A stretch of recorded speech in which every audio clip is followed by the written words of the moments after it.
ETF index mutual funds నేర్చుకుని stock మార్కెట్లో రాణించాలనుకుంటున్నారా? వెంటనే ఈ నెంబర్కి కాల్ చేయండి. నిర్ణయాలు మరోసారి భారతీయుల్ని వేదనకి గురి చేస్తున్నాయా? భారత్ పాక్ ఉద్రిక్తతల నేపథ్యంలో అమెరికా ప్రభుత్వ వైఖరి కూడా భారతీయుల పట్ల కొంత అనుచితంగా ఉందని అభిప్రాయపడుతున్న వాళ్ళు కూడా ఉన్నారు. ఇప్పుడు కొత్తగా మళ్ళీ బర్త్ రైట్ సిటిజన్షిప్ అంశం అమెరికాలో చర్చనీయాంశంగా మారుతుంది. ఇక మీదట అమెరికాలో పిల్లలు కన్నవాళ్ళు పుట్టిన పిల్లలకి సిటిజన్షిప్ రాదా? అసలు కొత్తగా చెప్తున్నటువంటి ఎగ్జిక్యూటివ్ ఆర్డర్స్ ఏం చెప్తున్నాయి? అలానే ఈ చట్టాలని ఉల్లంఘించి చట్టాలకి అతిక్రమించి పిల్లల్ని కంటున్నటువంటి వాళ్ళని నియంత్రించడానికి లేదా ఇల్లీగల్ ఇమ్మిగ్రేషన్ని నిలువరించడానికే ఈ నిర్ణయాలు తీసుకుంటామని డొనాల్డ్ ట్రంప్ ప్రభుత్వం పదే పదే చెబుతున్న మాటల్లో నిజమెంత? ఈ అంశాలని విశ్లేషించేటువంటి ప్రయత్నం చేద్దాం. మనతో పాటు అమెరికా నుంచి న్యాయ విద్యార్థి సాయి శ్రీనివాస్ గారు లైవ్లో ఉన్నారు. సాయి శ్రీనివాస్ గారు నమస్తే. నమస్తే సార్.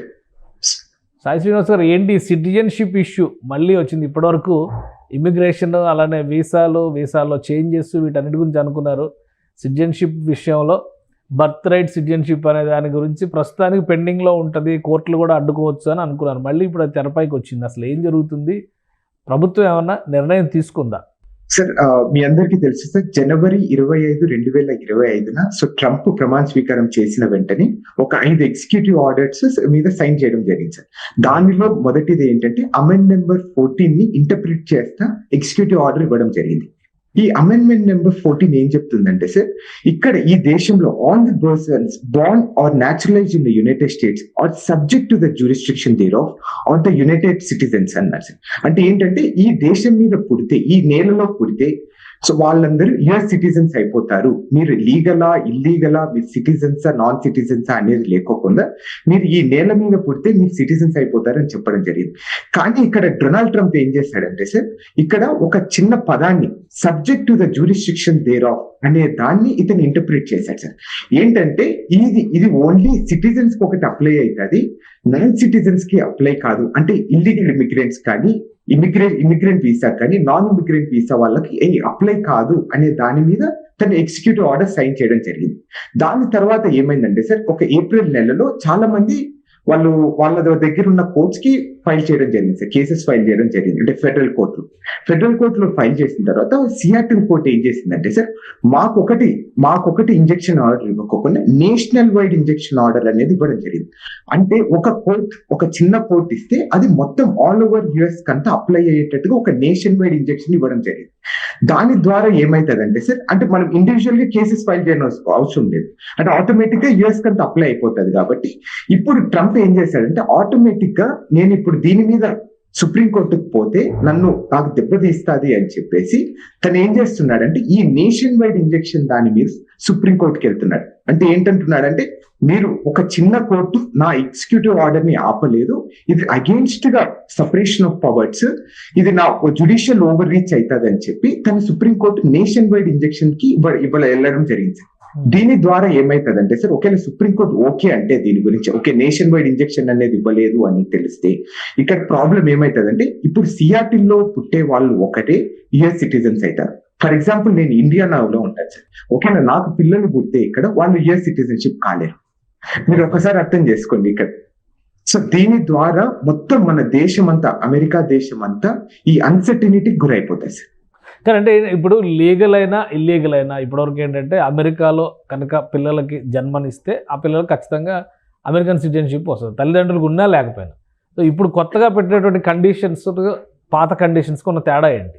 సో కొత్త కండిషన్స్ కి పాత కండిషన్స్ సింపుల్ డిఫరెన్స్ ఏంటంటే సార్, పాత కండిషన్స్ లో ఏం చెప్తున్నాడంటే, ఇక్కడ ఈ నేల మీద పుడితే మీరు లీగలా ఇల్లీగలా, H1Bయా F1 టూరిస్ట్ వీసా మీద వచ్చారా అనేది లేకపోతే ఈ హాస్పిటల్లో, ఈ నేల మీద ఉన్న ఈ హాస్పిటల్లో మీరు పుడితే మీరు సిటిజన్స్ అయిపోతారంట. కొత్త దాని ప్రకారం ఏం చెప్తున్నాడంటే, either one of your parents should be citizens, అంటే మీ అమ్మైనా నాన్నైనా సిటిజన్స్ కానీ, లేకపోతే వాళ్ళు గ్రీన్ కార్డ్ హోల్డర్స్ ఉంటేనే మీరు ఇక్కడ సిటిజన్స్ అవుతారు, లేదా కారు అని చెప్తున్నాడు. ఓకే, ఇప్పుడు దీనివల్ల మన వాళ్ళకి భారతీయులకి ఎక్కువ సమస్యలు వచ్చే అవకాశం ఉందా? ఎందుకంటే జనరల్గా మన వాళ్ళంతా లీగల్ ఇమ్మిగ్రేషన్ మీదే ఉంటారు కాబట్టి, లీగల్ ఇమ్మిగ్రేషన్ మీద ఉన్నప్పటికీ కూడా, వీసాలు ఉన్నప్పటికీ కూడా ఇక్కడ చెల్లుబాటు కాదు, ఓన్లీ గ్రీన్ కార్డు హోల్డర్స్ మాత్రమే వర్కౌట్ అయింది. సో అలాంటప్పుడు భారతీయులకి కూడా ఈ నిర్ణయం ఇబ్బంది కలిగించేటువంటి నిర్ణయం అవుతుందా? సార్ ఇప్పుడు మీరందరు న్యూస్ లో చూస్తుంటారు సార్, ఇప్పుడు గ్రీన్ కార్డ్ రావాలంటే సుమారు 20-30 ఏళ్ళు టైం పడుతుందని.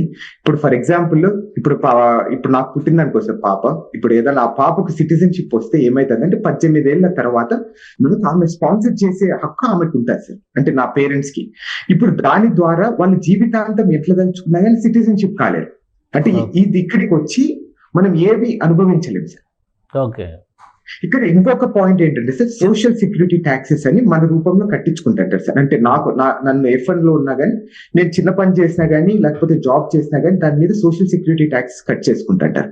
అది క్లెయిమ్ చేయాలంటే మీరు US సిటిజన్ అయితేనే క్లెయిమ్ చేసుకోవచ్చు. అది సుమారు ఒక 5 కోట్లు 6 కోట్లు అయితే సార్ మనం రిటైర్డ్ అయ్యే కొద్ది. ఆ డబ్బులంతా మనం క్లెయిమ్ చేసుకోలేము మనం సిటిజన్షిప్ కాలేకపోతే. ఓకే. మనం ఇక్కడ పనిచేసి ఇక్కడ ట్యాక్స్లు కట్టి మళ్ళీ లాస్ట్ కు US సిటిజన్స్ కాలేమని అది క్లెయిమ్ చేసుకోకుండా వెళ్ళిపోతుంది. ఇప్పుడు మిగతా దేశాల వాళ్ళకి ఏమన్నా ప్రభావం ఉంటుందా? చుట్టుపక్కల దేశాలు కానీ, మెక్సికో లాంటి, కెనడా లాంటి ఇటువంటి దేశాల నుంచి కూడా చాలామంది అమెరికాకు వస్తుంటారు కదా. ఈ సిటిజన్షిప్ బై బర్త్ అనే దానిలో అమెండ్మెంట్స్ కనుక అమలైతే వాళ్ళపైన ఎలాంటి ప్రభావం చూపిస్తుంది? సో యూజువల్ గా మనం రీసెంట్ గా లెక్కలు చూసుకుంటే సార్, ప్యూ రీసెర్చ్ సెంటర్ అని వాళ్ళు ఇల్లీగల్ ఇమిగ్రేట్స్ గురించి ఎక్కువ రీసెర్చ్ చేస్తుంటారు సార్. వాళ్ళు చెప్పే దాని ప్రకారం 13 మిలియన్ల మంది ఇల్లీగల్ ఇమిగ్రెంట్స్ ఉన్నారు సార్ అమెరికాలో. సో వాళ్ళు సుమారు ప్రతి సంవత్సరము 2,25,000 మంది పిల్లల్ని కంటున్నారంట. వాళ్ళందరికీ కంప్లీట్ గా సిటిజన్షిప్ రాశారు. ఇక్కడ ట్రంప్ కూడా, నేను ఇందాక కూడా డిస్కస్ చేస్తుంటే, ట్రంప్ ఏం చేస్తున్నాడంటే సార్, ఈ ఇల్లీగల్ గా వచ్చిన వాళ్ళందరినీ టార్గెట్ చేయడానికి ట్రై చేస్తున్నాడు. ఇప్పుడు మీరందరూ చూసుకుంటే ఓన్లీ 40,000 మందిని డిపోర్ట్ చేయగలిగారు ఇంతవరకు. సో తన టార్గెట్ ఏంటి? ప్రతి సంవత్సరం 10 లక్షల మందిని డిపోర్ట్ చేయాలని. అంటే 40,000 మందిని ఓన్లీ 4 నెలలు డిపోర్ట్ చేయగలిగాడు. సో ఇలాంటి ద్వారా ఏం చేస్తున్నాడు అంటే, ఇలా ఇప్పుడు మీరు సిటిజన్షిప్ కావాలంటే మీరు కోర్టుకి వెళ్ళి క్లెయిమ్ చేసుకోండి అని చెప్తున్నాడు. ఇల్లీగల్ ఇమిగ్రెంట్స్ కోర్టుకి వెళ్ళినప్పుడు ఏం చేస్తాడు, అక్కడ ఐస్ ఆఫీసర్స్ వచ్చి వీళ్ళని అరెస్ట్ చేసి తీసుకెళ్తారు. ఆల్రెడీ ఇల్లీగల్ అనేది కోర్టుకి వీళ్ళే సబ్మిట్ చేసినట్టు అవుతుంది. అవును సార్, సిటిజన్షిప్ అఫిడవిట్ ఇచ్చి క్లెయిమ్ చేసుకున్నట్టు. సో ఎందుకని ఇప్పుడు ఇంకొక మాట ఏం వినిపిస్తుందంటే, ఈ రెమిటెన్స్ ట్యాక్స్ అని చెప్పని, ఒకవేళ ఇక్కడ నుంచి వెళ్ళిన వాళ్ళు కానీ వేరే ఏ దేశానికైనా, నాట్ ఓన్లీ ఫర్ ఇండియా, ఏ ప్రాంతాల నుంచి వెళ్ళినప్పటికి కూడా అక్కడ సంపాదించుకున్నటువంటి డబ్బులు కనుక ఇక్కడికి పేమెంట్ చేసినా, ఇక్కడికి పంపించుకున్నా కానీ దాని మీద కూడా ట్యాక్స్ వేస్తున్నారని చెప్పని ఒకటి నడుస్తుంది. నిజమేనా? అది ఇంప్లిమెంటేషన్లోకి ఏమైనా వచ్చిందా అలాంటిది, లేదా పాలసీ వైజ్గా డిస్కషన్స్లో ఉందా? ఇప్పుడు పాలసీ వైజ్ ఆల్రెడీ ఇంట్రడ్యూస్ చేశారు సార్ హౌస్ ఆఫ్ రిప్రజెంటేటివ్ లో. సో దాంట్లో ఏం చెప్తున్నారంటే, నాన్ సిటిజన్స్ ఎవరైనా కానీ, అంటే పర్మనెంట్ వీసా, అంటే గ్రీన్ కార్డ్ హోల్డర్స్ కానీ, లేకపోతే F1 లో ఉండే వాళ్ళు కానీ, H1 లో కానీ, ఏ వీసా ఉండే వాళ్ళు కానీ, వాళ్ళు సిటిజన్స్ కాకపోతే వాళ్ళు ఏ దేశానికైనా డబ్బులు పంపించాలంటే వాళ్ళు 5% ట్యాక్స్ కట్టించుకుంటారు సార్ దాని మీద, రెమిటెన్స్ ట్యాక్స్ అని. సో దాని వల్ల ఏమైతుందంటే సార్, ఆల్రెడీ ఇక్కడ 30% ట్యాక్స్ కట్టించుకుంటున్నారు సార్. దాని మీద మళ్ళీ అదనపు 5% ట్యాక్స్. ఓకే. సో ఇప్పుడు చాలా మందికి ఈ దేశానికి వచ్చే వాళ్ళందరూ F1 లో ఉండే వాళ్ళందరూ లోన్లు కట్టుంటారు సార్ ఇండియాలో. సో వాళ్ళందరూ ఆల్రెడీ మనం ఇండియాకి డబ్బులు పంపించి మళ్ళీ దాని మీద డబ్బులు కట్టి లోన్లుగా క్లియర్ చేసుకోవాలి సార్. ఇప్పుడు అట్లాంటి పరిస్థితి వస్తుంది. దీని ద్వారా ఏమైతుందంటే, ఈ హవాలా ట్రాన్సాక్షన్స్ అనేది ఎక్కువ పెరిగిపోతాయని నేను అనుకుంటున్నా సార్. ఓకే. ఇదంతా తప్పించుకోవడం వల్ల ఏం చేస్తారంటే, ఇక్కడ ఉన్న వాళ్ళు, అంటే నేను అనుకోవడం, అంటే నేను కూడా ఒక రిపోర్ట్ ద్వారా చదివడం ఏంటంటే, ఇప్పుడు నా ఫ్రెండ్ ఎవరో ఒకరు ఉంటారు, సర్లేరా నువ్వు ఇండియాలో డబ్బులు ఇచ్చేసి నేను ఇక్కడ నీకు ఫీ పే చేస్తానని చెప్పడం. దీని ద్వారా ఏమైతుందంటే, ఇది కంప్లీట్ గా లీగల్ లూప్ హోల్. సో దాని ద్వారా ఈ హవాలా ట్రాన్సాక్షన్స్ పెరిగిపోతుంది. దాని ద్వారా వచ్చే ఏదైతే ఇది కంప్లీట్ ఇండైరెక్ట్ గా కూడా ఇండియాకి ఎఫెక్ట్ అయ్యే పరిస్థితి కూడా ఉంటుంది. సో ఏం జరుగుతుంది ఈ మధ్యకాలంలో? అంటే ఒకటి స్ట్రైట్గా మిమ్మల్ని అడగొచ్చు అనుకుంటున్నాను నేను. ఇండియా పాకిస్తాన్ మధ్య ఈ ఉద్రిక్తతలు వచ్చిన కాడి నుంచి డొనాల్డ్ ట్రంప్ గారి స్టాండ్ కూడా మారినట్టుగా అనిపిస్తుంది. ఫ్రెండ్లీ ఇండియన్ అన్నారు, తర్వాత చాలామంది ఇండియన్ సొసైటీస్ని అప్రోచ్ అయ్యి ఆయన ఓట్స్ అడిగారు. ఇక ప్రధానమంత్రి నరేంద్ర మోడీ గారితో అయితే చాలా క్లోజ్, మై ఫ్రెండ్ అని ప్రతిసారి ఆయన కూర్చుంటే కుర్చీ కూడా ఈయనే పట్టుకున్నటువంటి పరిస్థితిని చూసాము. రకరకాల విషయాల్లో అన్నిటికీ కూడా అమెరికా అండగా నిలుస్తుంది అనేటువంటి మెసేజ్ అయితే చాలా బలంగా ఇచ్చారు. ఆయన హౌడీ మోడీ అంటే ఈయన నమస్తే ట్రంప్ అని చెప్పని ఈవెంట్లు కూడా చేశారు. బట్ ఈ ఇష్యూస్ జరిగిన తర్వాత నుంచి స్టాండ్ చాలా హార్డ్గా మారింది ఇండియా పట్ల కానీ, ఇండియన్స్ పట్ల కానీ అనేటువంటి సంకేతాలు అయితే వస్తున్నాయి. ఇక్కడికి వస్తున్నటువంటి న్యూస్లో కానీ, మీడియాలో డిస్కషన్స్ కూడా ఇవే జరుగుతున్నాయి. అలాంటి పరిస్థితి ఏమైనా ఉందా? అంటే యూజువల్ గా స్టార్టింగ్ లో ట్రంప్ గెలుస్తానే మొదటిగా ఆనందపడిన వ్యక్తులలో అంటే నాకు తెలిసి యుఎస్ సిటిజన్స్ హ్యాపీగా ఫీల్ అయ్యారు లేదా నాకు తెలియదు, కానీ ఇండియన్స్ చాలా విపరీతంగా హ్యాపీగా ఫీల్ అయ్యారు. ఈవెన్ హైదరాబాద్ లాంటి మహానగరంలో కూడా ఎక్కడో మనకు తెలియని ట్రంప్ గురించి సెలబ్రేషన్ చేయడం జరిగింది. అంటే ఎందుకంటే ఈ ఎకనామీ ఏమైనా రివైవ్ చేయగలడు, లేకపోతే ఈ క్యాపిటలిస్ట్ ఐడియాలజీ వ్యక్తి కదా సార్, ఏమైనా ఉద్యోగాలు బాగా ఇవ్వగలడు అనే ఒక ఇంటెన్షన్ తో సో తను గెలిచిన వెంటనే చాలా ఆనందంగా పడ్డారు. సో ఎందుకంటే చాలా మంది ఈ నాన్ ఇమిగ్రెంట్ వీసాలో ఉండే వాళ్ళంతా మన భారతీయ విద్యార్థులే కాబట్టి. సో కానీ రియాలిటీకి వచ్చే కొద్ది కంప్లీట్ గా డిఫరెంట్ అయిపోయింది సార్ రోజు రోజుకి. అంటే సో ఈ సెరీస్ టర్మినేషన్ విషయం నుండి స్టార్ట్ చేస్తే అట్లనే బర్త్ రైట్ సిటిజన్షిప్, సో దాని తర్వాత ఈ టాక్సెస్ రూపంలో గానీ, మళ్ళీ రీసెంట్ గా మీరు చూసి ఉంటారు. సో టిమ్ కుక్ ని డైరెక్ట్ గా చెప్పారు, మీరు ఇండియాలో ఈ యాపిల్ అనేది ఎస్టాబ్లిష్ చేయకండి, they can take care of own self, అది డెవలపింగ్ కంట్రీ, అది వాళ్ళు చూసుకోగలదని చెప్తుంది. అంటే ఇదన్నీ కంప్లీట్ గా అడ్వర్స్ గా ఎందుకో తను చేస్తున్నాడని నా ఒపీనియన్ కూడా సార్ మీరు అన్నట్టు. So but where it goes అనేది ఇంకా చూడాలి సార్ మనం. అంటే చేంజ్ రావడానికి కారణం ఏంటి? రెండు దేశాల మధ్య ఉన్న ఇదేనా, లేదా ఇంటర్నేషనల్ ఈక్వేషన్స్ కూడా ఏమన్నా మార్పు వచ్చిందా?